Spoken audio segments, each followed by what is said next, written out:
Hello friends, प्रसाद academy रे आपनको स्वागत जनाऊँगी। देखंतु आपण मानकर आग को junior executive assistant typing test होगा जाऊँगी। तो रिटर्न एग्जाम पर आपणकर टाइपिंग टेस्ट हम। तो सही टाइपिंग टेस्ट आपणकर 40 वर्ड पर मिनट मगा जाऊँगी। तो देखंतु मु आपण मानक ए वीडियो रे देखैबी 40 वर्ड पर मिनट। तो सहीटी मगा जाइछि। मु आपण मानक देखैबी मोर टाइपिंग स्पीडटा केतिकी रहउछि। तो आपण माने एतिकी जदि करूछंती आपणकर एग्जाम रे 100% सिलेक्शन हो जिवो। तो देखंतु आपण मानकु मात्र मु 1 मिनिट समय नउछि जोटा कि टाइपिंग स्पीडटा मोर शो करेबाकू। तो देखंतु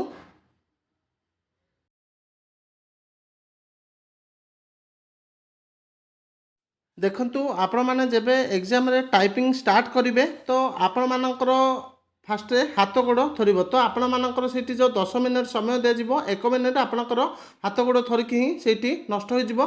तो आपण जदि सेही फास्ट 1 मिनिट टाको कंट्रोल कर दोछंती तापरे आपण सेही कीबोर्ड सहित एक्वेंटेड हे जिवे। तो आपणकर कंटिन्यू चलिबो।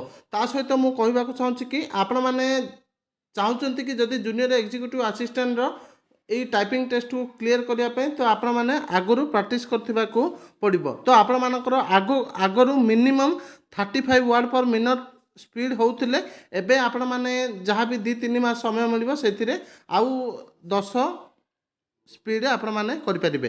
तो देखंतु मु आपण मानकू टाइपिंग स्पीड देखैली जोटा कि 54 वर्ड पर मिनट। तो देखंतु टाइपिंग स्पीड होची 54 वर्ड पर मिनट। एक्यूरेसी होची देखंतु 99.3%। तो आपण माने सबले चेष्टा करिवे कि टाइपिंग कला बेले केमिति आपणकर रॉन्ग वर्ड टाइपिंग न हुए बा रॉन्ग करेक्टर टाइपिंग न हुए। तो आपणकर मु आपनको एटी स्क्रीन रे टाइपिंग करके देखैली। आपणकर एग्जाम रे चांस अछि कि आपनको गोटे कागज दिया जिवो सेहिथिरे आपणकर गोटे पैसेज लिखा जाइथिबो सेटाको आपण माने एमएस वर्ड रे टाइपिंग करके देबे। फास्ट रे आपण माने स्क्रीन रे टाइपिंग शिखंतु तापर आपण माने पेपर मोड को जिबे। तो एतिकी इंपोर्टेंट अपडेट थिला जोटा कि मैं आपण मानकू टाइपिंग नै कि देली। Thank you.